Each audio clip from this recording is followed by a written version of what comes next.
welcome everybody to Pinecone Book Award. We are celebrating these fine, fabulous, independent authors who have self-published their books in 2021. And here we are, May 1st. Can you believe it? And I know that a lot of authors already have their next book underway, but we are still celebrating their last book. And isn't that fun? So today we get to meet the authors and we get to celebrate their courageous and brave journey through, number one, being an independent self-publishing author, and for being here on the Sunday afternoon. So welcome everybody.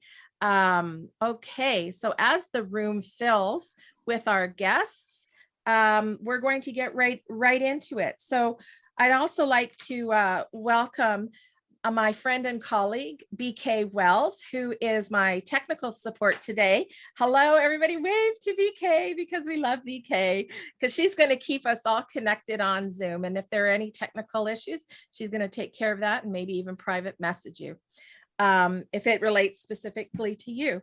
This celebration will be recorded. It is being recorded right now and uploaded to the website later. And by later, I mean by the end of the week. So because I'm taking care of this, I'm a little slow on that, but we'll get it up as soon as we can. So we are going to mute all participants upon arrival. We can keep the authors as they are, BK, that's fine. They can stay unmuted. And everybody's got good reception, it looks like. So, okay, let's move to the next cheat sheet here. So this is the second day of our 2-day celebration, because we had a really great response to the application process last year. And actually the new application for books being published in 2022 is already up on the website. So I'd like to introduce the authors that we are celebrating today. And these authors are Larry Cowan, Rachel Stein, Rebecca Miller, Carol Hickson, D.W. Plato, and Cynde Gardner. And let's yay for everybody, applaud and hello to all our wonderful authors, and for all the hard work you put into putting what's in your heart onto paper and putting it out into the world so that we can all share in what it is you want to share with the world, your message. I wish to also thank our sponsor, bookbrush.com. And BookBrush is the easiest way to create professional ads and social media images for your books. One thing authors know is that time is precious. And so BookBrush is a technology company striving to help with that. BookBrush is an energetic team whose focus is on customer service and constant improvement to the product. Our customers are never just a number.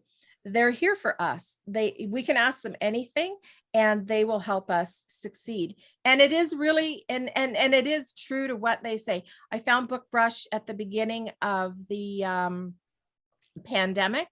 And I'm just going to stop share here and go to this here so I can see who's all in the room. Welcome, welcome, welcome. So when I connected with BookBrush back early in the pandemic, and I found it so easy to navigate through their software to create my book cover and then create some 3D mock-ups. You know how you put the book on the bookshelf or next to a coffee or things like that. And they also have video trailers that you can create there. So fabulous software and app there. Okay, and I'm Tamalinda Lux, founder of the Pinecone Book Award. And it was in 2020, back in July, that I joined Dr. Richard Nongard's 12-week book course, and it's 12weekbook.com. Writing a book and the steps for self-publishing, that I joined that in July 2020. And by November, as I was really into the final stages of the first book that I published then in 2021, I thought, you know, this is a lot of hard work. There's a lot to get through. There are a lot of it's a mountain to climb, but there are a lot of obstacles as I climb that mountain of finishing my book and then publishing it. And I wonder if there's any award that recognizes self-published authors. Well, I didn't find anything that really really appealed to me. So Tamalinda being Tamalinda, that's what she did. She created Pinecone Book Award, got a committee of judges, and we pulled together the awards. So excited about that. Okay, we have our authors here. We have our authors, and I need my cheat sheet here again. We have Larry Cowan, Rachel Stein, Rebecca Miller, Carol Hickson, D.W. Plato, and Cynde Gardner. And we're going to hear from them. And they've all brought prizes. They've brought swag. So we're going to have some fun today too with that. So welcome to our guests, those who have joined us from near and far. And let's get going on this. Let's talk briefly about Pinecone book. So the Pinecone holds many seeds of potential. It's small, like self-publishing, entrepreneurship. Pinecone Book Award is important because new self-published authors and authorpreneurs deserve recognition for their perseverance. Both activities, writing and publishing, demand endurance and resilience. It's akin to running a marathon. Now, I've never run a marathon. That's not for me. I'd rather run the writing and the self-publishing marathon any day. Authors move from that relentless knowledge that they have a book in them to write, and having reviewed and edited, and then they get to the daunting and exhilarating task of publishing it. And tap into that memory for a moment. Do you remember when you unboxed that book? When that book came, Carol's nodding her head, and we all got to see the video of Carol opening that box of books. It was fabulous. And so I think that, oh, there comes the goosebumps for me. So, and and then it becomes contagious. It's an addictive. Well, no, it becomes addictive. It becomes so addictive that, well, I think many like me, and I know that Larry's written a few books, and Cynde's written her first book. And Rebecca, is this your first, or? It's my first. It's been a long journey. Okay, so her first book, and Carol's, that was her first book. Jane got bit by the bug. She's written several books. Debbie's written several books. Jane Gavani. Hello, Jane. Jane's excited about being here too, because she's getting ready to publish, I think, too. And okay, so looking forward to unboxing more new books. Authors have done an incredible job of staying on task, overcoming imposter syndrome, sending that gremlin back to the back of the bus, or sometimes even off the friggin' bus, and engaging themselves beyond the vulnerability. We know how vulnerable it is to take what's in our heart and put it on paper. That's the first step of that vulnerability journey, and then sharing it with an editor, and then sharing it with the world.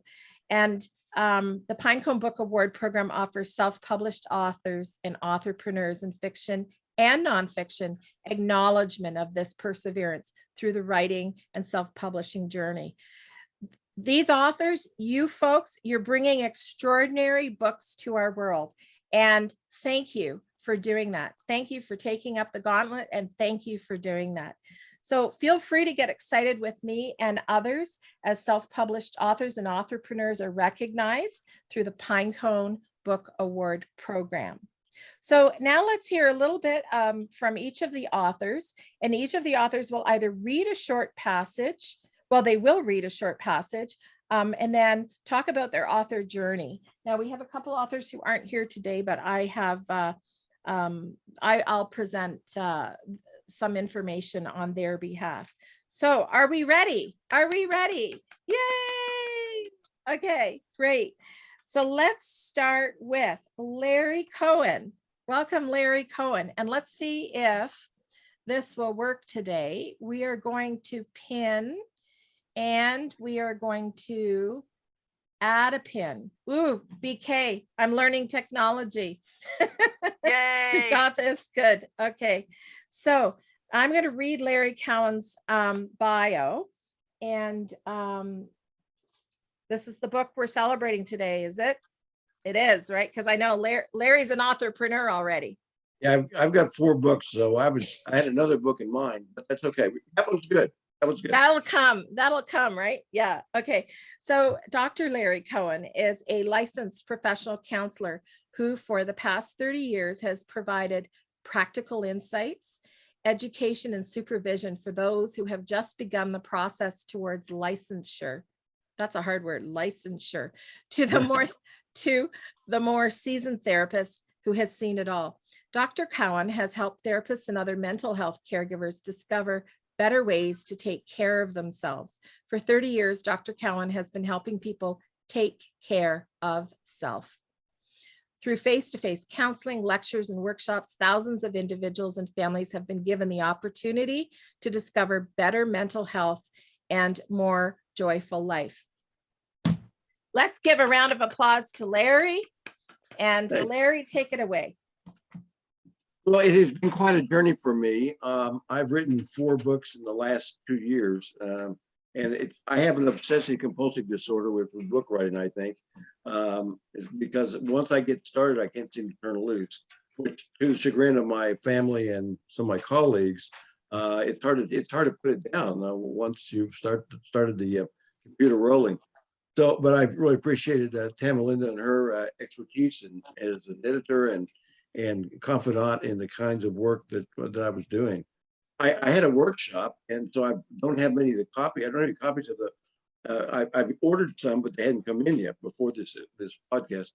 So you were holding the one up that I just finished. That one there, which is the concern about being a therapist can be hazardous to your health, and so it was trying to help new therapists and seasoned therapists understand more clearly what they need to do to take care of themselves. It's like. And it has a bubble and it has a light on it. The bubble is that we've got to put a bubble around it sometimes so that the pathology of those that we treat doesn't infect us and keep us from doing the work that we can do. So that's kind of the image that I have, and that's what was going in my mind as I was writing that piece. Like I said, I've written other books, and I enjoy writing. Frankly, I enjoy writing fiction books better than I do nonfiction. Oh, thank you, Jane, for pointing that out. That's the taking care of self book. And so thank you for doing that. That's very sweet of you. Anyway, the concept of that book really is how do you take care of yourself? And that book comes from actually years. I didn't really write that book just in the last couple of years. I've actually had that book kind of on the shelf, but just didn't self-publish it yet. But it is a book that comes from the many clients that I've seen through the years. As she said, 30 some years, and some of the scenarios and some of the information that's gleaned from that in that book is from their work, from their work as clients. And so it's not made up stuff. It's real life stuff. It comes from real life clients, and I wanted to put it together in a book. One, to honor them, because they've struggled so hard to get to a point of health. And the other is to just help others down the road who might look at that book and find help in reading it. I had a lot of success in the terms of, I keep one available in my office, and I can't keep them. They really do like that book. That book is really a good book for people. So it's probably the number one, if there is such a thing in my world, a number one seller, I suppose, in the book. Yeah. Can I tell you about another book, Tamalinda? Then I can hold it up. Or well, wait a second, because this is the book we're talking about, right? Are you going to read a section, or you want to let me to read a little bit here? If you don't mind, would you read a little bit? Yeah. So I'm in chapter 3. Uh-huh. And so I'm a certified professional hypnotist. And as I was editing it for you, I thought, wow, okay, this applies to the hypnotist as well, or even the life coach. Like there's so many transferable ideas in here. So this is, I'm beginning partway down on chapter 3. There is always a question in my mind about how long you should see someone for therapy. At what point does therapy end and dependency set in?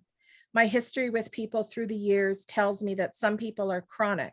They will always meet the criteria for help, to find the necessary coping skills, and to learn to stay away from the triggers that create more chaos in their life than smooth sailing.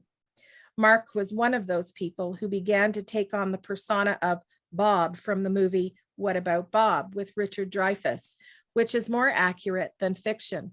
John first met Mark while under supervision for licensure, and Mark followed John to several locations.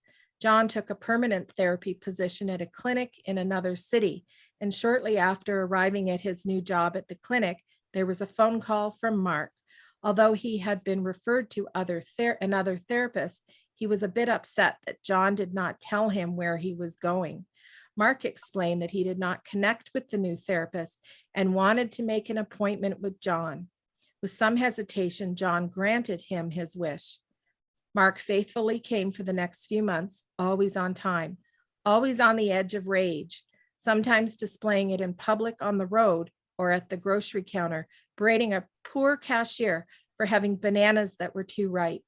Several times, John considered referring Mark out to another therapist, but each time John was ready to broach the subject, Mark would regale him with his most recent hideous encounter, like running a woman with 4 kids in a van off the road because she pulled in front of him, or waving a gun at his neighbor because the honeysuckle bush, which he hated the smell of, had managed to encroach into his yard. It dawned on John one day that Mark was probably more dangerous than he thought, as he spewed rage during another counseling session, and that John himself may be the only person who was stopping Mark from killing someone. I'm going to read that book. Right? Good. Thank you. Well, thanks for reading that one, Linda. Thank you. That was one of the ones where I'm going, holy smoke. I want to say another word, but holy smokes. Yeah, and that's a real life person. Yeah. Wow. Yeah. So, Larry, I have a question for you, and then we're going to move to another author, because I just want to keep this within the 60 to 90 minutes. Understood. Where do you do your best writing? Where do I do it?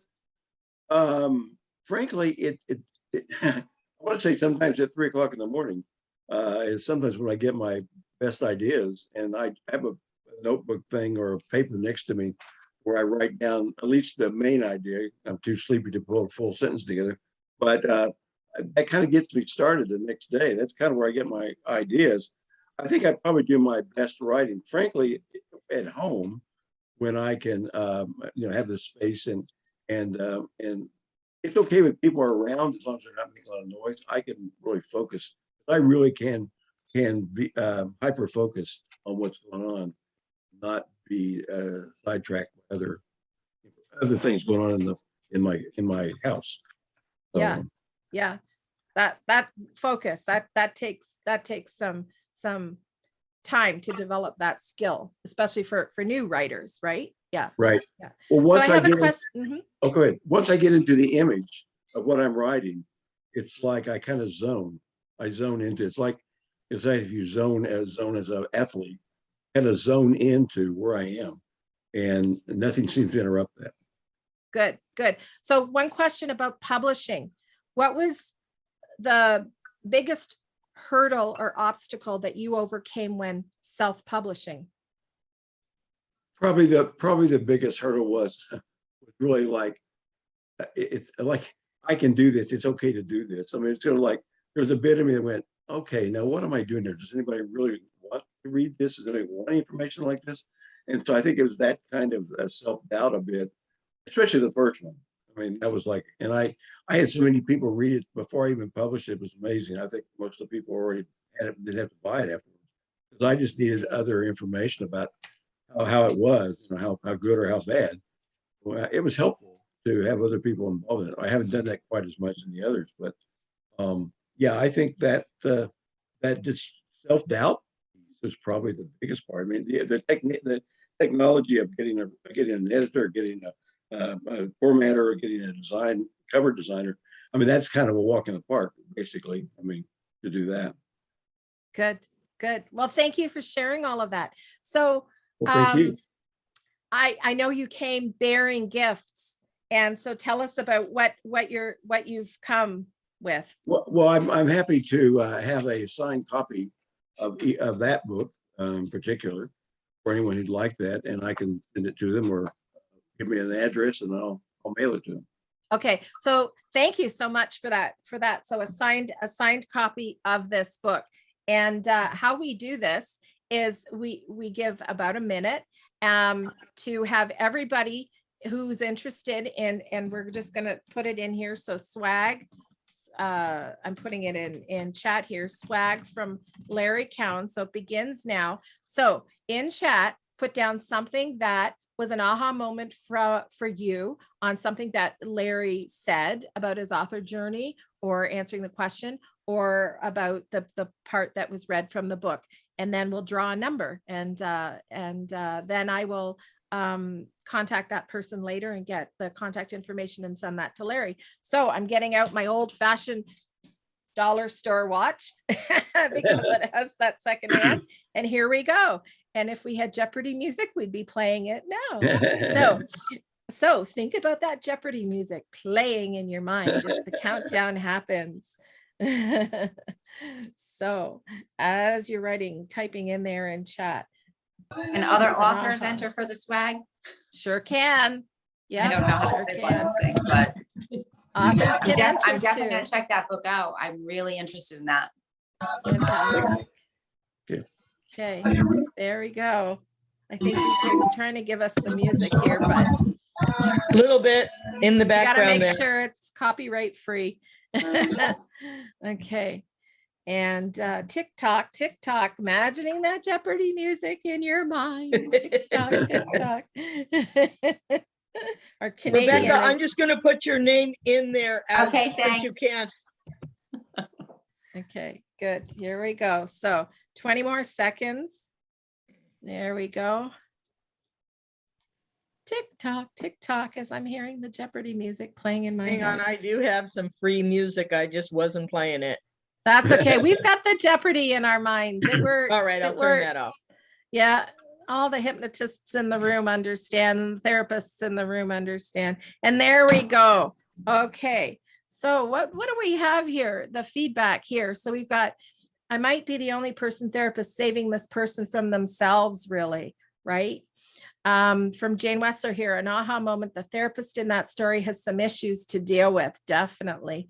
And Cynde says the challenges of being a therapist. Debbie shares with us, I love that you agreed to keep seeing that client Tamalinda was reading about. Being flexible is a huge asset. Yeah, you got to read the end of that really. story, Debbie. BK says how hard it is to be a therapist. And Jane shares, I also am very concerned about clients that get too connected to me. Yes, and we've got Rebecca's name. Thank you so much. Okay, so we got everybody in here, and I'm going to just flip to a page, and the page says 39. So the first number in that is 3. So the third answer is from Cynde Gardner. Congratulations, Yay. Cynde Gardner. So you and I will connect by email later, and you give me your contact info, and then with your permission, I'll pass that on to Larry. So if everybody would like to unmute, and congratulations, let me just unpin Larry, and we'll get the remove the pin, and we'll get the group going here. View all gallery, and let's applaud Larry Cowan, author of Caution, Being a Therapist Could Be Hazardous. Yay! Congratulations. Thank you, Larry. Thank you, Tama. My pleasure. This is fun for me. This is just, I'm so motivated by all these, about all of this, because it really pushes me to keep on writing and keep on doing. And it's just, we need more books in the world, right? We need more books. Okay. We have next, we are celebrating Rachel Stein, and she couldn't be with us today. So let me just pull up her book. And Rachel's book is Segue, Facing Loss and Life with Love. Rachel has learned a thing or two about segues and how to keep standing and gently going forth through loss in life. Miss Stein currently resides in New Jersey with her quirky little family and considers herself their live-in mom. And so she, her website is Books and Such by Rachel Stein. And so this is part, this is from part 1 inventory. I'll just read the back of the book here. Nature is not something separate from us. It is us. Same as the storms in each season serve a purpose, so too do our storms. We can be effectively moved, sustained, balanced, and warmed. True also is the potential for chaos, shutdown, and irreparable devastation. Life happens, sure, but we can direct quite a bit too. We can prepare ourselves to weather the storms and be a ready receptacle for the favors of life as they come our way. There's an energy that unites us. That energy is love. We are stronger together, although we can never be truly apart, but we can be in conflict, which makes us think we are. Peace provides our wholeness, and love sustains our oneness. I'm just going to open up and see what we have here. Chapter 6, September 2014, The Right to End Life. The right to end life. Is there such a thing? I once thought so. I was in high school when the hot topic was legalizing abortion. In English class, we debated the subject. I was staunchly pro-choice. Several years later, as my life took its twists and turns, I found myself in college after becoming a mother.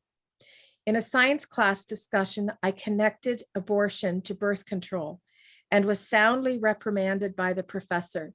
She had opted for motherhood later in life and had found it barely possible for her to conceive her only child. The idea touched a sensitive spot, and she vehemently opposed the idea of expectant mothers electing to terminate their pregnancies. Along with a similar liberal view, I supported the idea of a living will to ensure one's right to die. With more life turns, I lived for decades in an ultra-Orthodox community and logged countless hours of personal study and numerous classes touting the choose life philosophy. It would be logical to assume I was brought over to the opposite point of view by conservative persuasion. Instead, it was my personal involvement with ending a life that has made me strongly question anyone's right to end life.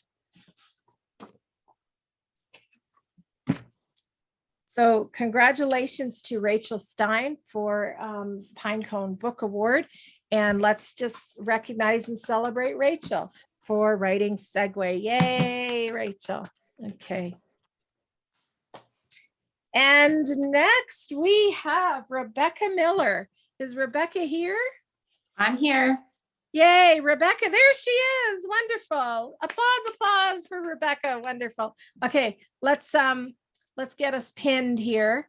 So I'm pinned. Let's pin you. Add pin. There we go. The two of us are on here now. Okay. So Rebecca.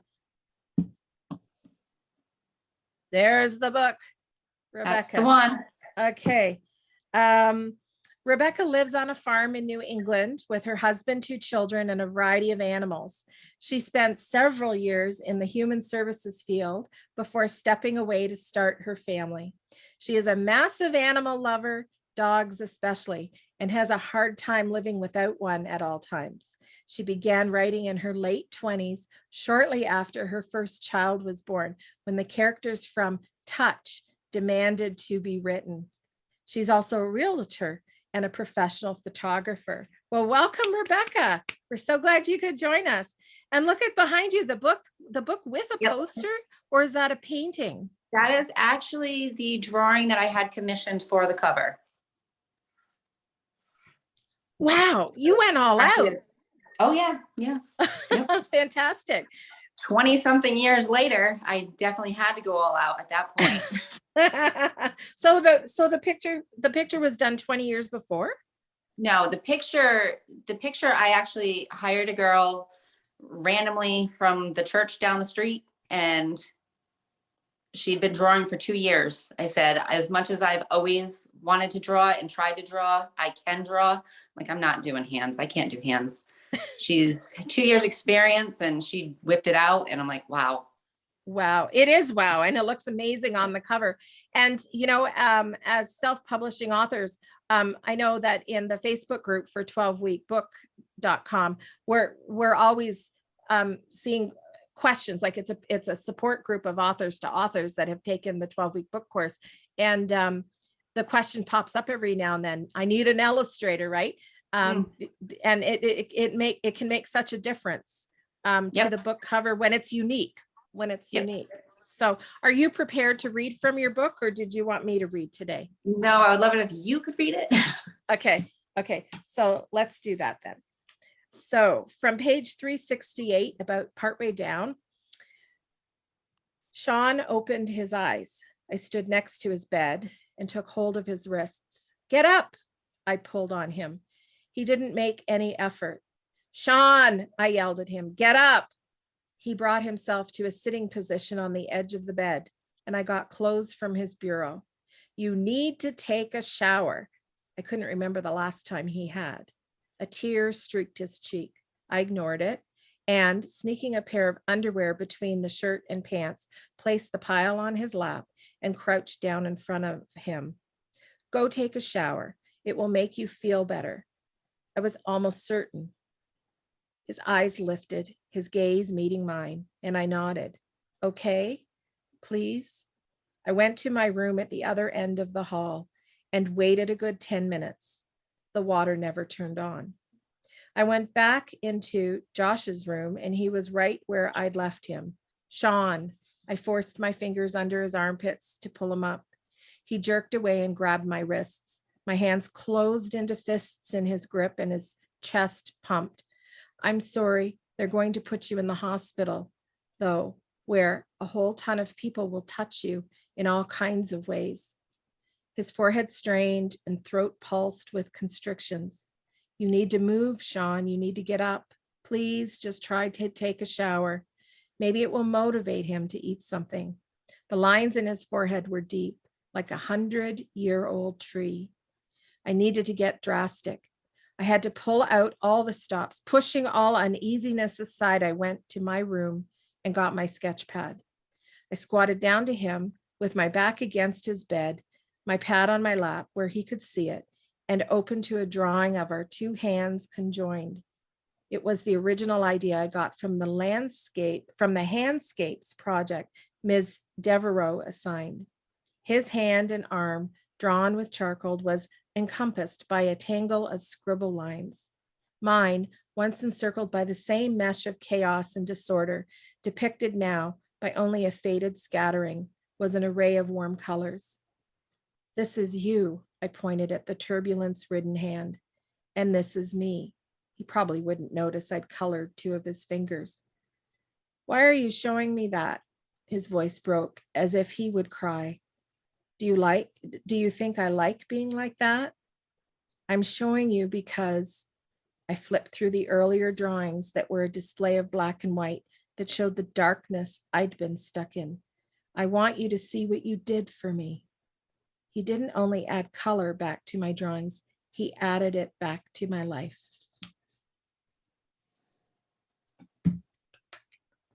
Bravo. Bravo. So thank you, Rebecca. Let's talk a little bit about your author journey. Looking for the question here. What do you do to get into the zone of writing? Oh God. That's a tough one. I have kids, I have animals. I don't even know where the zone comes from. It's just, this needs to happen. And I have to block everything out. So my author journey starts a little bit different. I actually went to first grade, and the teacher, she was a very old woman. she was doing her best. I'll try to give her that. She would give prizes to the first 3 people finished with their work, and I was slow.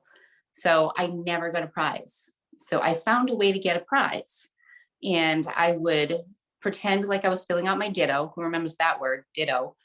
And I would fill out the ditto, and I would walk up to the done pile, and I would just slip my empty piece of paper in the middle. It didn't have a name on it. She couldn't tell who was just slipping in this paper. Somehow I got grades. Somehow I went an entire year not doing any work. I always got a prize. And I went on to 2nd grade not knowing how to read. I went on to 2nd grade again, not knowing how to read. I went into 3rd grade not knowing how to read. My 3rd grade teacher thought I just wasn't doing the work, and instead of trying to figure it out, stuck me out in the hall to punish me. Decided I needed glasses. Went on to 4th grade not knowing how to read. I actually graduated high school in advanced placement, barely able to read. So not only did I not know how to read, I didn't know how to like reading. Like I didn't want to read. There was not, the only thing I read were the magazines with the hot guys in it. And that's the only thing that really got me into reading.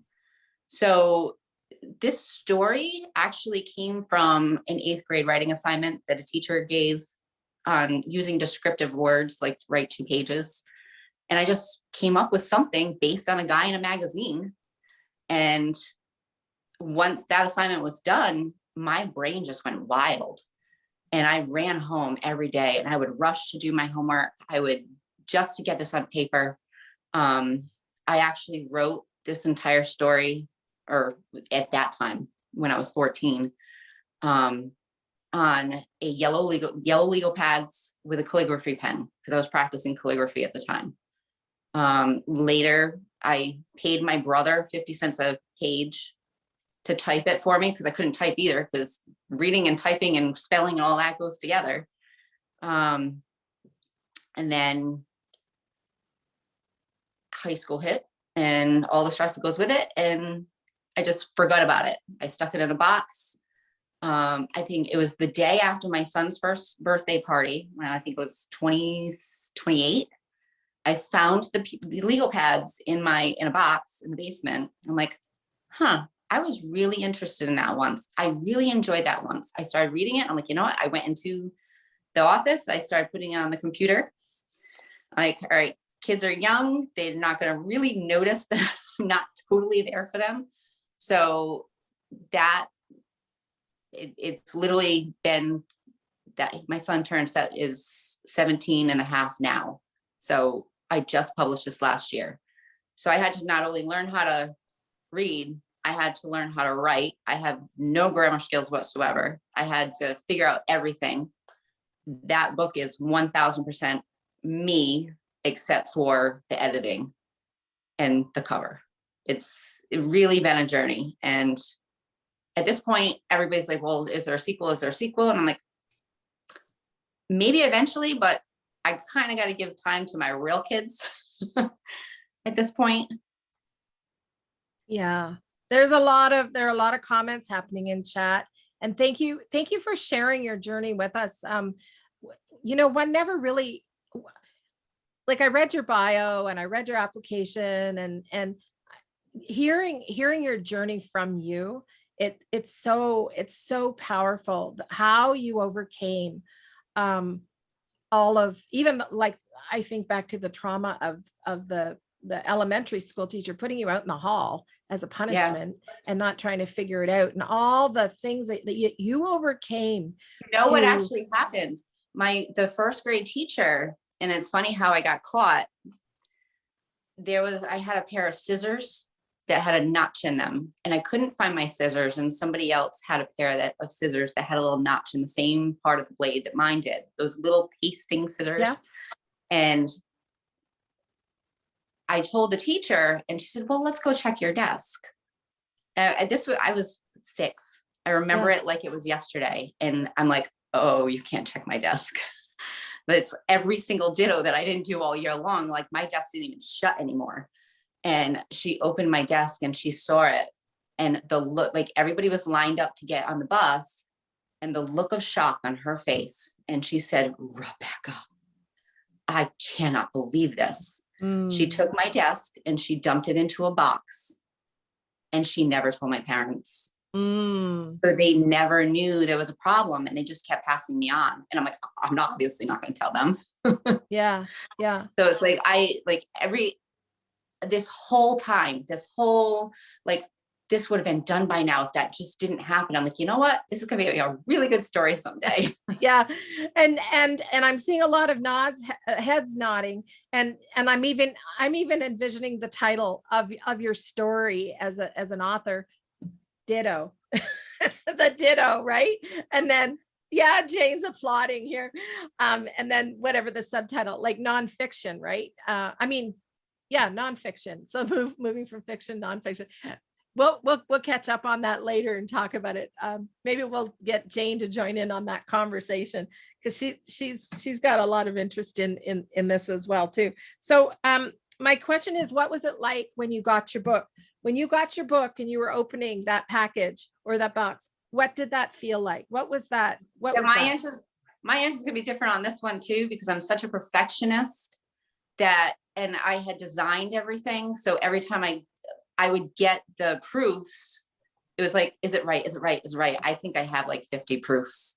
And so when I finally got the book, I think it was more exciting seeing my family's reaction, because it was like, I don't even know if they were happy for me. I really don't. I think they were just like, thank God, finally. Oh, that's fantastic. Okay. So what month was it that you published last year? April. April. Yep. So April just actually passed. April, as of April 5th, which is when I published it last year, it is a 10-time award-winning book. Oh currently. My goodness. Congratulations. Congratulations. Okay. So thank you so much for sharing all of that. We're going to get the gallery back up here and remove pins. So you also came bearing gifts. Yes. What is your gift? So I have one hardcover and one paperback that I can offer signed to anybody who would be interested. Okay. Fantastic. Thank you. So we're going to type that into swag from Rebecca, and we have a minute. If you're interested in receiving a signed book from Rebecca, this is Touch, a novel by Rebecca, then put into chat something that was an aha for you, something that spoke to you, resonated with you about what she shared or what was read from her book. And just imagine that Jeopardy theme song playing in your head as the clock ticks down. 59, 58, 57. Here we go for copy of Touch by Rebecca Miller, her first novel, 10-time award-winning novel. And we're so thrilled to have you with the Pinecone Book Award program. Thank you so much for having me. This is like totally shocking to me. I couldn't read. Right? From reading to publishing. Writing is not like, how did this happen? That's right. That's right. Yeah. So there's things going on, and I know you're on your phone, so I'm going to read them. So Cynde saying her remarkable story of overcoming all odds. Jane says, I must read this story. Jane Wester says that's a long and winding road, which just adds depth, color, and emotion to the tale. Ooh. Mary says, amazing life story. The reading brought tears to my eyes. I really felt it. Yeah. Yeah, Mary, I'm there with you. And Carol Melinda, says, would you like to do the audiobook? yes. Did you record it or did you hire someone? No, it's not recorded. I need it recorded. Oh, you need it recorded. Okay, connect with me later and we'll help you. Okay. We'll help you find how to do that, because I can help you with that. Carol says, read the teacher, the way that we see what we expect to see. Yep. And Debbie says, I love the history of the story and can't wait to read it. I'll buy a copy if I don't win. Thank you, Rebecca, for publishing your book. Okay, wonderful. So, okay, any last messages? And then we'll do the draw. And I have on the back of the book the date that this one was printed, April 21st. April 21st, 2021. So if we add all the numbers, 2 and 1 is 3, plus 2 is 5, plus 2 is 7, plus 1 is 8. And 8 divided by 2, because there were a lot of 2s, is 4. So who's the fourth answer in there, BK? Did you find it? Looks like Mary. Hang on, I'm Mary. looking, yeah. Mary, congratulations. Yep. Okay, congratulations. So then, because we have 2 books, one paperback, one hardcover, let's take 4 and divide by 2 because there were a lot of 2s. So who's the second answer? Jane? Is it Jane Jane? Gavoni. Jane Gavoni. Okay, congratulations, Mary and Jane. And thank you, Rebecca, for the gifts and for sharing your journey with us. You're welcome. Thank you for having me. Okay, our pleasure. So onward, let's go to our next fabulous author here is Carol Hickson. Carol, let me pull your book up because your bio's on the back of the book. It's fabulous with a gorgeous picture too. Okay, so Carol Hickson is a multidisciplined therapist, life coach, and workplace trainer who has helped clients transform their lives using the 7 partner steps in the resilience template, which has a trademark on it. She shares information and personal stories that will motivate and inspire you to take the next steps to good mental health. You will learn how to slot the tools and techniques into your daily routine and begin to see real change in all areas of your life. So let's all welcome and congratulate Carol for the Pinecone Book Award. Yay, Carol, take it away.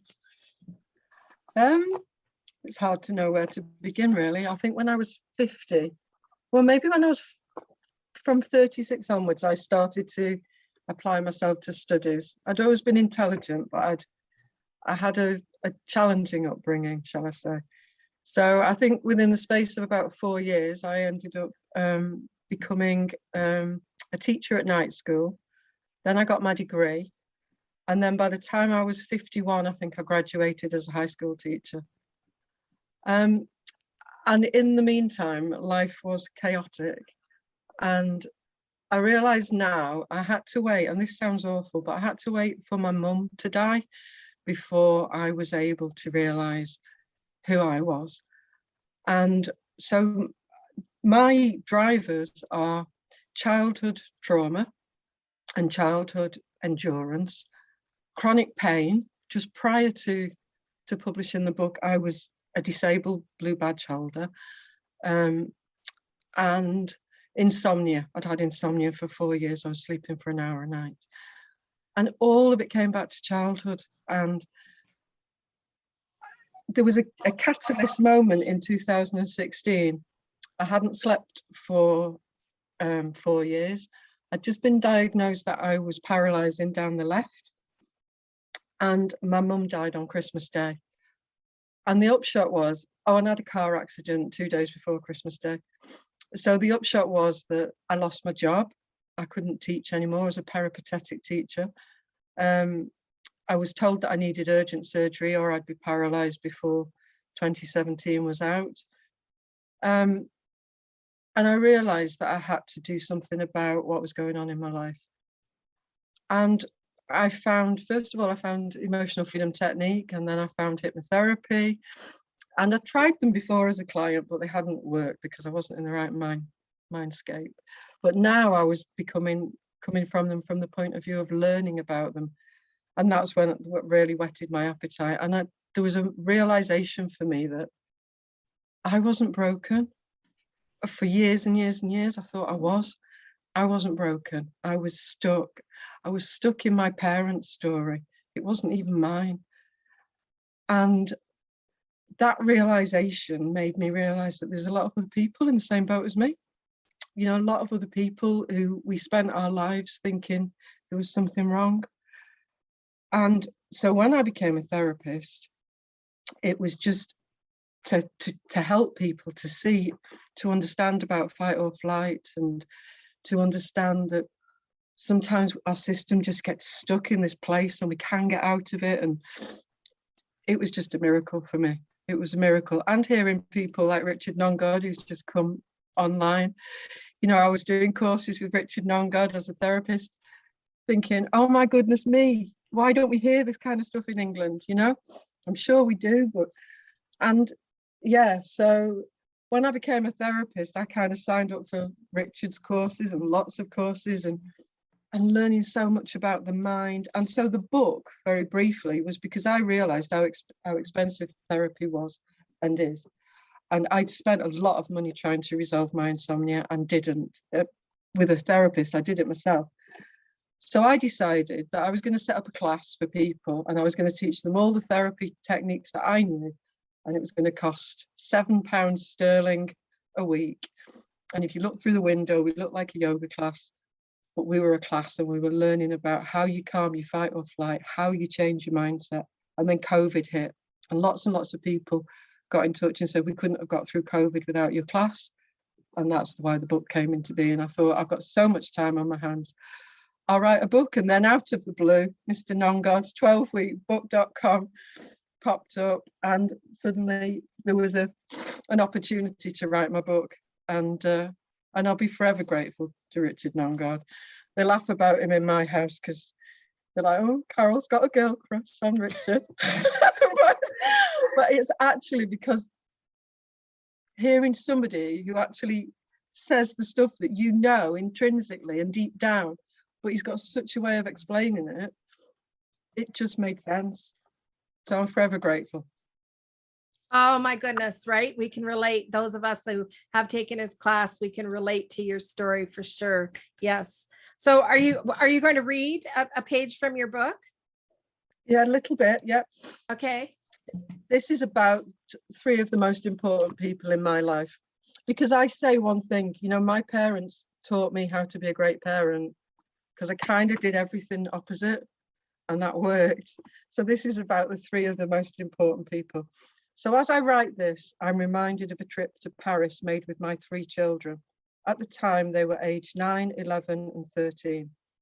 When they were small, our contingency plan, should they ever find themselves lost, was to stop and wait, and I would retrace my steps and find them. We were at the metro, and my 2 younger children jumped aboard. Before my daughter and I could board, the doors closed, and I watched helplessly as my boys waved at me and the metro moved off. Instant panic. What have I done? What will I say to their father? How will I find them? And my daughter, age 13, turned to me and said, what are you getting upset for? Haven't you taught us to stop and wait? They'll get off at the next stop. And she was right, they did. And I'm forever grateful that they were taught that plan. We don't always have someone to remind us in moments of anxiety. And so we do need to learn to do that and plan for ourselves. And that's really what the chapter was about. It's about planning for our mental health. Oh my goodness. Thank you so much for reading that. And I mean, there are so many great moments in your book. And that one particular moment there, the goosebumps went up again. Well, the first time I read it, right? But you just read it now. And it's like, thank goodness you had that plan in there. And then to connect it to, you know, how to deal with those feelings of anxiety, because we know that there are always going to be triggers. It's how we handle the triggers, how we respond to the triggers that makes the difference, right? Yeah, yeah, definitely. Yeah. So you came bearing gifts as, oh, I have a question. So where do you do your best writing? When I'm walking the dogs or when I'm in the car. So I always record into my phone. Okay, So into I've your got- phone, yeah. Into my phone. I've got 3 books at the moment that I'm working on. I'm working on the workbook because Tamalinda, you said I should. And I've written 2 books for, well, it's about my puppy. We bought a COVID puppy And who'd have thought that animals have anxiety? And the behaviourist said it's a massive problem for animals coming through COVID. So I've not published them yet, but I've started to write 2 books about Beast and the Anxious Pup. And his sister Cozumel is teaching him the techniques. Oh, this sounds like a fabulous book. Fabulous. Thank you so much. And what was it like when you got that first book? Because a lot of us saw the video. What was that like? Can you describe that in words? It was like I was validated. It was just like everything I've been through. And I think that's why I'm the therapist I am. Everything I've been through is because of my life, of everything that went before it. Somebody once said to me, if you wrote a biography, nobody would believe you. The book was validation of it all, and that I'm not stuck in, not broken, far from it. I was stuck for a long time, but now I'm flying for it. Oh, fantastic. That's so wonderful. We're so glad to have you writing and sharing your message with the world. Thank you. Thank you so much. So Thank you. you came bearing gifts as well. What are you Yeah, what are I've got you a- sharing? I'd love somebody to have a copy, or 2 copies. I'm easy, Okay. which I will sign if you want me to, but otherwise I'll just send. Okay. Okay. So drop ship. We're gonna, because you're in the UK, right? So Yep. it might be easier to drop ship or mail. Well, we'll leave that up to you. Okay. So swag from Carol Hickson. So again, imagine that Jeopardy theme song in your head as the clock ticks down 60 seconds, 59. So put in chat, if you're interested in a copy of Carol's book, put in chat what resonated you from her story, from her journey, or from what she read from her book. Carol, we're so delighted to have you here and thrilled that you're working on another book, 3 actually. Some of us are cringing, but we all know how that works. Once an author, right? You get the bug. Yeah. So when did you publish the book last year? What month was that? I think it was March, but it was probably more likely to be April. But it was Yeah, March, yeah. yeah. Yeah. There's According no to the date book. on the back of this one. It just says printed in Great Britain by Amazon. Yeah. Right. Fantastic. Okay. Imagining that Jeopardy theme song counting down. I think we've got 20 seconds, 19, 18, 17, and we're going to draw. So I see a number on here too, and we'll see how that goes. Okay. Last time for answers. I think we've got it here. Okay, so let's just read what was put in. So BK says the Metro story, also in my family, flight or fight is known as fight or fight. E-copies are cool for US. Okay. Carol from Jane, your story is incredible. Love it. I've read the book and your reading, it brought tears to my eyes. Remarkable story. Maybe it's time to write your biography, or how about autobiography? Beautiful. Mary says, beautiful, real life, real situations, sending virtual hugs. And Debbie says, beautiful story. I love that you have honored your past and all the difficulties you've had by helping others now. Phenomenal realizations. And Jane Gavani says, I have read this book and I love it and send you love. And Cynde Gardner says, the fear of seeing your children riding away and having your daughter ground you, right? Amazing. And Carol says, thank you all. Oh, isn't that sweet? Okay. So we have a number because on the title of her book, she says 7 steps. 7 steps. So let's see if we had 7 answers. BK, help me out here. Did we have 7 answers? Let me start counting. 1, 2, 3, 4, 5, 6. Carol Hickson is the 7th. Yay! I've won something. So who's the go back to the top of Cindy's the person above. above. Okay, so We'll just Cynde take her. Gardner. Okay, Hey, so that gives Cynde- me 2. So if you want to share the second one with somebody else, that would be fine. Although I'd love to have the book. I'm probably going to get it and read it. Well, there you go. We'll keep you there. We'll keep you there, Cynde, because Carol's offering 2 books. So let's look for a second. Let's look for a second number. I opened the book to page 59. So 5 and 9 is 14. 1 and 4 is 5. So who's the One, fifth answer? 2, 3, 4. Fifth person is Jane again, Jane Gavani. Oh, Jane's going to be able to fill her bookshelf up with Gonna have all a these wonderful library. books. Yeah, fantastic, wonderful. So let's unpin and let's go back to, takes me time to do this, go back to the gallery here, and we can all unmute and let's applaud. Let's a round of applause for Carol Hickson. Congratulations on your book and all the best for the next ones that are coming out. Thank you so much. Amazing. Amazing is right. Okay, who is our next author? Our next author to share with us is D.W. Plato. Is D.W. here? She is not here. She's not here. Okay, so we will just briefly chat about her book. D.W. Plato wrote The Dragon from, okay, Richard, you can read that one. How do you say that? Guangzhou? You're on mute. No. Guangzhou. There you go, Guangzhou. Okay. Richard knows some Chinese. Thanks for joining us. Dr. Richard Nongard from 12weekbook.com.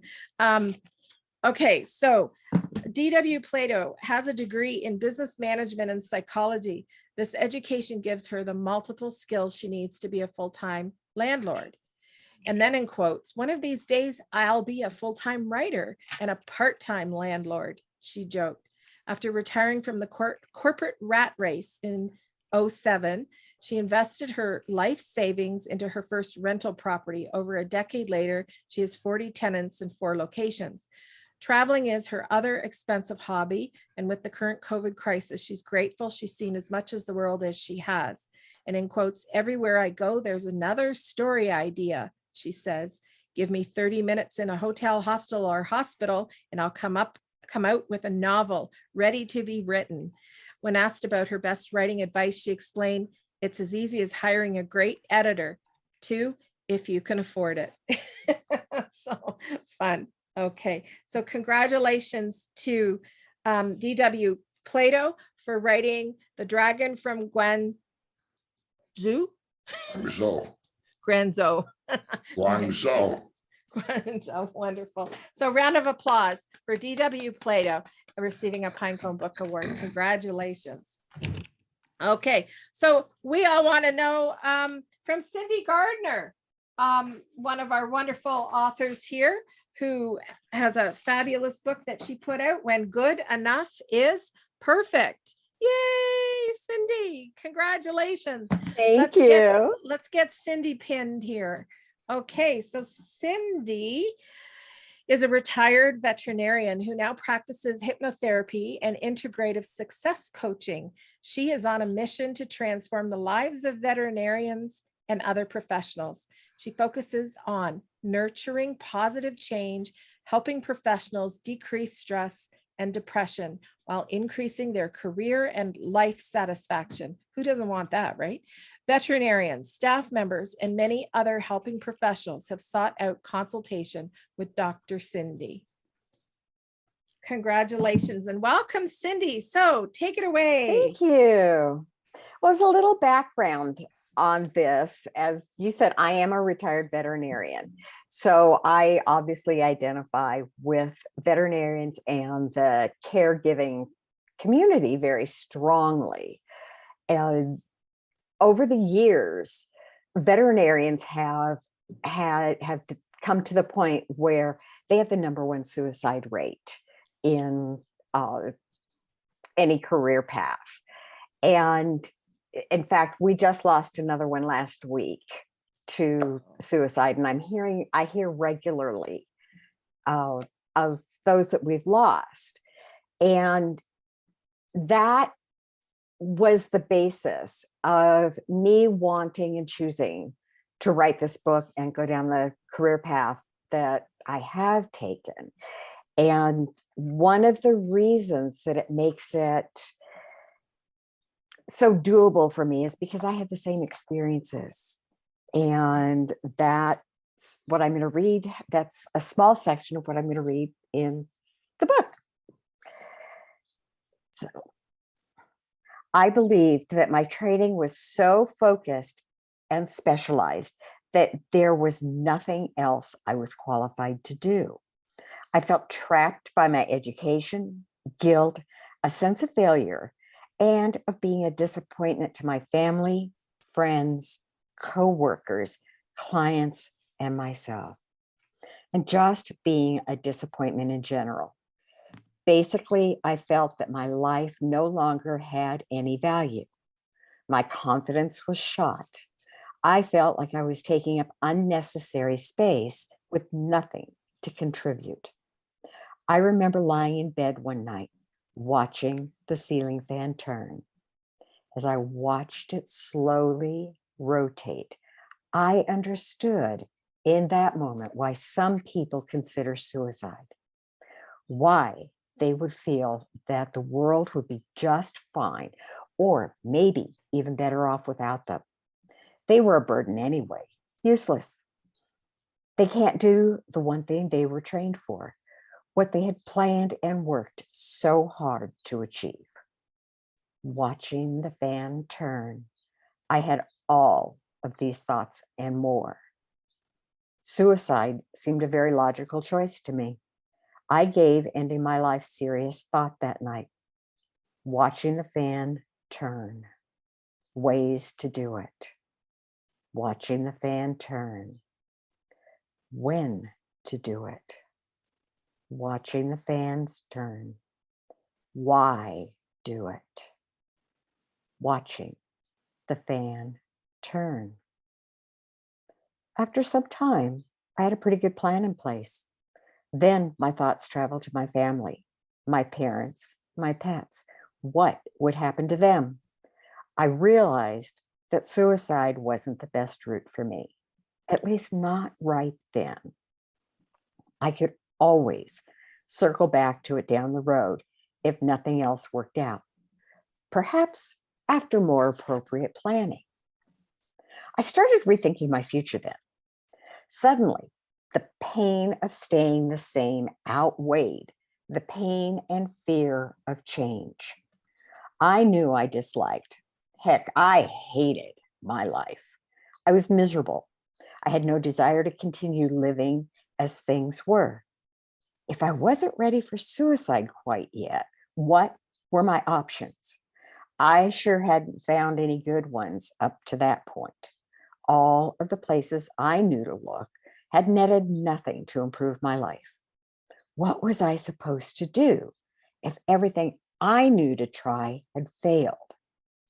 But I still had a small flicker of hope that there was something out there for me that I just couldn't see from my current perspective. I gingerly opened my mind to different avenues of work. Carefully testing the waters, I slowly explored a wider array of options for myself. Wow, was that a challenge? I still believed I had to do it all myself, or I would be considered a failure. I had to be the strong one. So this looking outside of my own toolbox for options was tough to swallow. How would others view me if I needed outside help? Eventually, even though I was afraid to be found out, I did reach out for and accept help. I was blessed shortly thereafter. Oh my goodness. Oh my goodness. Oh, congratulations. I'm laying there in bed watching that fan as you were reading that. I could imagine that. And I'm so glad that you didn't pull the cord for the fan, but you pulled the cord for the light and Thank stayed you. with us and stayed with us. Oh my Mhm. gosh. Yeah, this book is needed. In fact, I sent a copy along to my mother, who has a veterinarian friend, and said, be sure to share this book. Yeah, Thank you. so definitely. Thank you. So I have a question for you. What surprised you about the writing experience? The vulnerability that goes into it. And the putting yourself out there, whether it's about you or whether it's a fiction book, you're putting yourself into that body of work. And if the imposter syndrome, I know that one well. And yet the powerful feeling that happens when you overcome that and just do it anyway. And you realize eventually that you're not an imposter. That is you who did that body of work. Thank you. And when you say to just do it anyways, what supported you in just doing it anyways? Oh, in my case, I had a lovely mentor that I worked with. And again, like I said, I was willing to step outside of my comfort zone and take on mentors and take on outside help. And I have a mentor that supported me through this and encouraged me to keep going and encouraged me to be vulnerable and how to be vulnerable in a productive way, not the whiny, oh my God, victim type thing. But make it real, make it factual, and show the result from it. Yeah. And you definitely poured your heart and soul into this book. Oh, I Thank you for did. doing that. You did. You did. You did. So I know that you came with some swag as well. You came bearing gifts. What are you offering? A copy of the Signed book? copy. If Signed it's in the copy. US. If it's not, I'll do a drop ship for whatever country. Okay. Okay. Well, thank you so much. So here we go. If you're interested in receiving a copy of Cynde Gardner's book, this wonderful book that she just read about, then plop your comment into the chat room on what resonated with you about her journey or about what she read. And just imagine that Jeopardy theme song in your head as we tick down 57, 56, 55, 54. Where, Cynde, when you're writing, what do you use, like pen and paper when you're writing, or are you write to keyboard? How do you get the words from inside out? I use a combination of both, but lately, and for this book in particular, it was all done on the computer. And I usually have either my computer or a tablet with me. And obviously my phone's with me everywhere. So I have sources to capture my thoughts.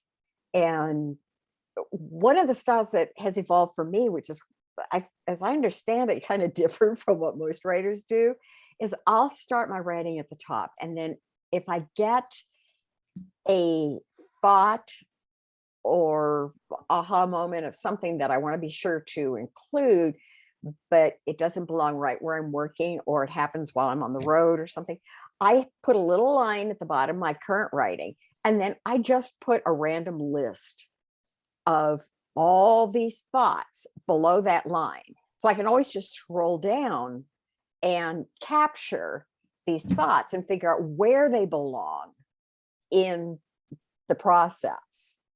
So That's a great idea. Thank you. Yeah.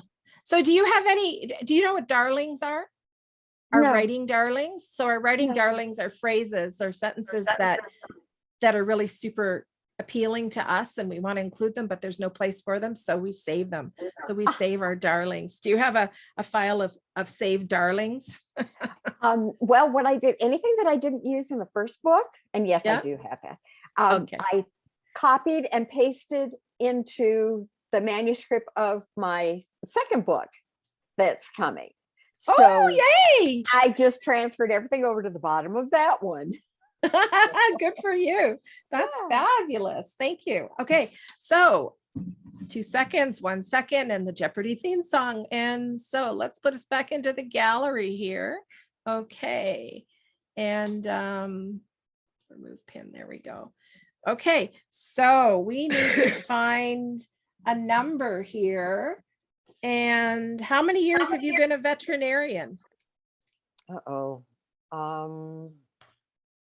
Let's see. Approximately 40 years. 40 years. So 4 Uh-huh. and 0 is 4. So let's go through the questions here. Not the questions, the highlights of in chat. So BK says, I have this book and I enjoyed it a great deal. I also like Cynde's comments on the vulnerability of writing. Yes, definitely. Debbie shares what great insights to how it must be for so many of our clients. Beautiful sharing. And Mary says, what great insights to how it must, oh, that was Debbie. Mary says, gave me the chills. Suicide is so real in every walk of life. So glad you're still here. Yes. And Jane's Gavani says, this is a great book. Jane Wesser says, it's unbelievable what goes on in our heads at times. It's not congruent with reality. This book is so necessary. As someone in a high suicide profession, I identified with and loved your story, Cynde. Suicide is a permanent solution to a temporary problem. Wow. Yeah. Carol says and shares with us, so many young people aspire to be vets and it's seen as a privileged career, yet few recognize how stressful it is. Everyone should read this book. Thank you, everybody. Maybe it should be part of the curriculum, right? I'm working on that. Oh, good for I you. wanted to get it into pre-vet programs. in Oh, college. fantastic. Fantastic. Well, let's connect offline and figure out some brainstorming. If you want help with that, we could probably get a brainstorming team together for you. Oh, I would love that. Thank you. If that's of interest, sure. And Larry shares, you have an important story. Thanks for sharing something that so many people experience daily. Wonderful. Okay, so the fourth comment Is Jane Gavoni again. Oh my gosh, Jane. Like the library, dear. Okay. Congratulations, Jane. Awesome. I think I'm gonna go get a lottery ticket, right? I think would you be a should good one. too. Good thought After today. this is, I never win anything, and here it is. Now you can say yes. I've Yes, been yes, winning. this is Yes, really yes. something. Well, I will share it. I have a young girl that is studying to become a veterinarian, and so I'm going to definitely have her read this. Great. Wonderful. Even though I read about the small section in there that is so dark, there's a lot of the light and the ways to avoid that darkness Yes. in the book.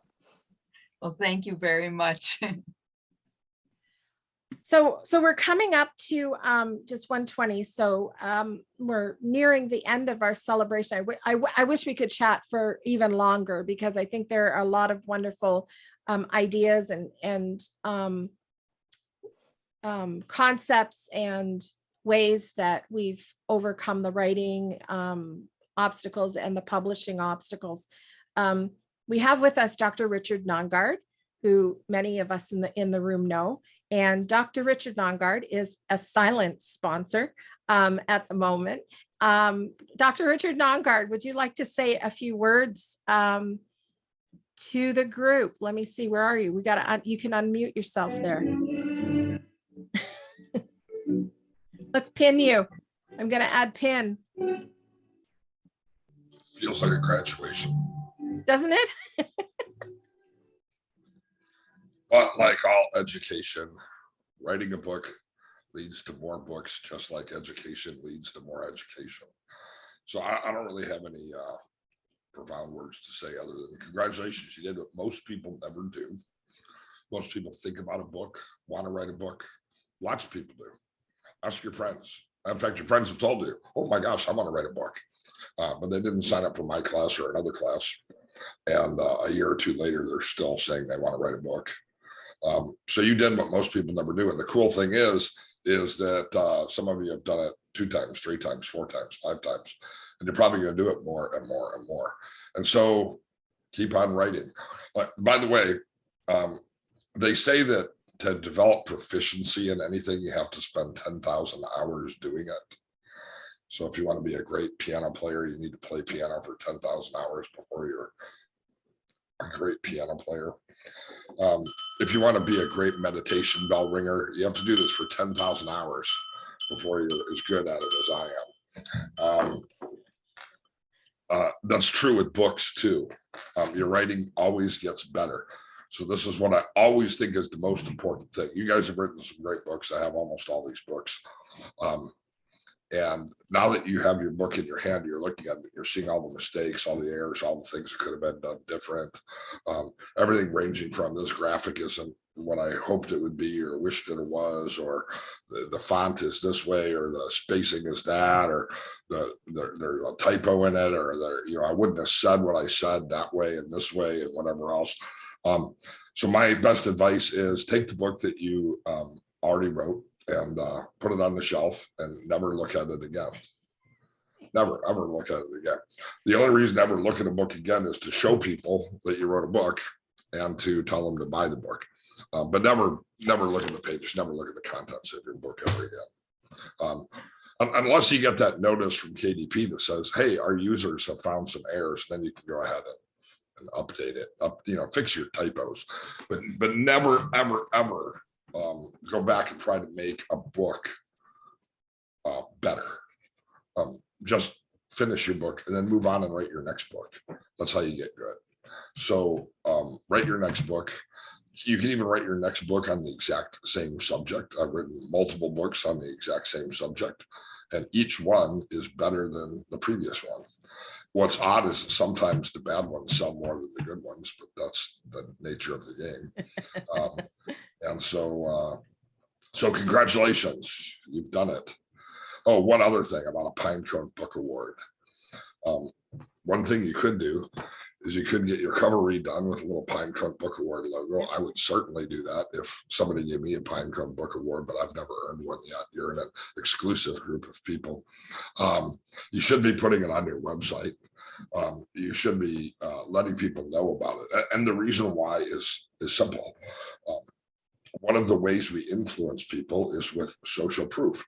And other people recognizing our work is what social proof is. That will help you sell books. And so use that in your marketing. Let people know that you're a winner. Post it on your Facebook wall. Have your cover redone and put it on the bottom of your cover. In your editorial review section of your Amazon pages, you can put winner of the Pinecone Book Award. And I think it's important for us to get recognition from peers, and it's important to let people know about that because it will help you sell books. And when you sell books, you'll sell more books, so your new books will have more readers, and then you have a giant snowball, and then you can quit your job and live your life without ever having to look back, because royalty income is the best income. And you can make a lot of money selling books. By the way, you can make a lot of money selling books and never have a bestseller. So this goes back to the 1990s, to the mid 1990s when I wrote my first book or 2 or 3. And my ex-wife actually at the time had this goal. She wanted me to be on Oprah, right? And at the time I was doing a lot of traveling, a lot of driving. And that idea of going to New York and being on Oprah, and it had zero appeal to me. She was like, "But if you get on Oprah's book list, you'll sell 1 million copies of your book." And then I realized something. I realized that I could get lucky and get a book on Oprah's list to sell 1 million copies of my book, because particularly at that time, Oprah's list sold millions of books. But it was probably actually a lot easier for me to write 1,000 books that sold 1,000 copies. And Oh my gosh, 1,000 books? write Holy 1,000 books smokes. to sell 1,000 copies. Isn't 1,000 times 1,000 a million? Yeah. Am I right? Well, you're getting there. Is that right?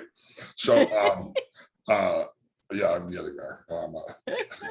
One book at a time. 30 this summer. But you know, some books will sell more than others. So the key is to sell a little bit of a lot of books, Yeah. and you'll have the same results. And I think it's a lot easier to sell a little bit of a lot of books. And it's fun to write a book. And here's the cool thing about writing books. My grandfather, when he died at 98, he died on a Monday, and I was with him over the weekend when he died. And the doctor had come in and said, look, you know, if I can give you a new heart, you can go another 100 years because everything else is good. But, you know, I can't do that at 98. So my grandfather was really pissed off about dying because he knew he was going to die. And he was pissed off because he was still working. He was working on the Friday before he died on Monday. He was a commodities trader, and he, you know, would sit at his computer and do his work. He was also he was a brewing chemist. He was the president of the American Brewmasters Association. He was the CEO of Fleischmann Foods, like Fleischmann's margarine. And then he invented some crazy stuff. In the 1950s, he figured out how to take malt liquor, taste horrible, make it taste delicious and fruity and wonderful. And so he invented the wine cooler. In the 1960s, he figured out how to make yeast rise quickly. Yeast is a brewing product. That's the Pillsbury Doughboy. In the 1970s, he figured out how you could purify a swimming pool without having your eyes fall out.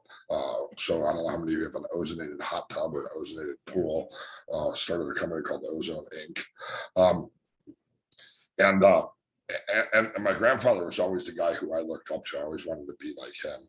And I want to die when I'm 98. Upset because I'm still working on something. He was actually working on a tooth. It was this weird medicine that it can be used for toe fungus as well as, you know, remove tooth black made out of cranberry extract. I mean, it was some crazy invention he was in the middle of working with. He had secured the patents when he was 97 for it.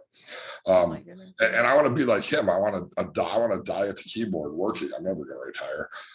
I'm not a brewing chemist, so I thought, ooh, well, what am I going to do? And well, You're going to brew more books. So I can, as long as I can type, you know, I can still contribute.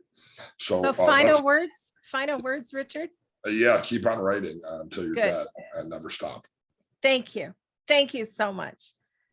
Okay, let's go back to gallery here. So awesome.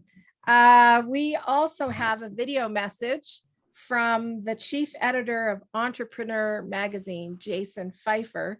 So give me a moment to share my screen, and I have to go into advanced and video and share, and then we're going to find it. And here we go.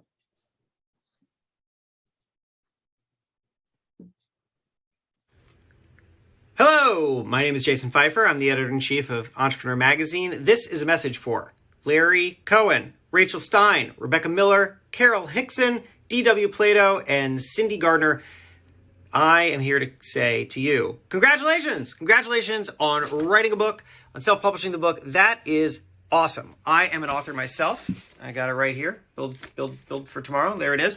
When you hold it in your hand, it feels like it's like, did I actually write this whole thing? It's a lot of work. It's very heavy. It's a lot of mass. Look, writing a book is really, really hard. You know that now. I know that now. And you only do it because you love it and because you feel passionate that you have something that you have to say that is worth going through the grind of saying it, the grind of getting it out there. And then, of course, as you know, writing it by itself is that's not the end of the story. Then you got to make sure that it gets into people's hands and that they're motivated to share it with others. Whew, it's a lot of work, and yet it is so important, because the reason I think that we grow and we learn as people is not just to hoard that knowledge, but it is to share it with others, whether it is insights and information or whether it's a story and perspective. I think that the greatest thing that we can do is collect wisdom and then pass it along. And you have done that. and you have done it at surely great personal cost in terms of time and resources and emotion and labor. And so I just want to tell you, congratulations. You did the right thing. You got to get those words out. People got to read them. Keep doing it. See ya.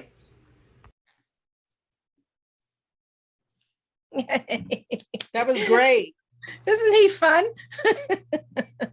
Okay, so everybody can unmute. We're coming up to the end here. So thank you everyone for joining us today.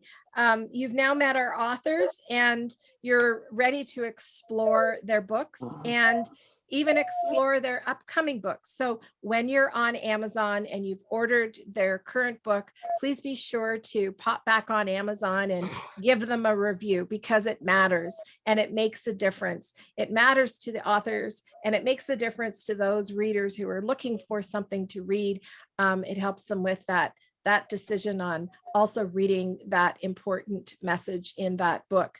The other thing about Amazon is when you click on, when you find the book and you'll see the name of the author, you can click on that author name and you can follow that author. So when the author has a new book come out, you'll get an email saying, this author has just published this new book. You may be interested. So that's an easy way to follow an author.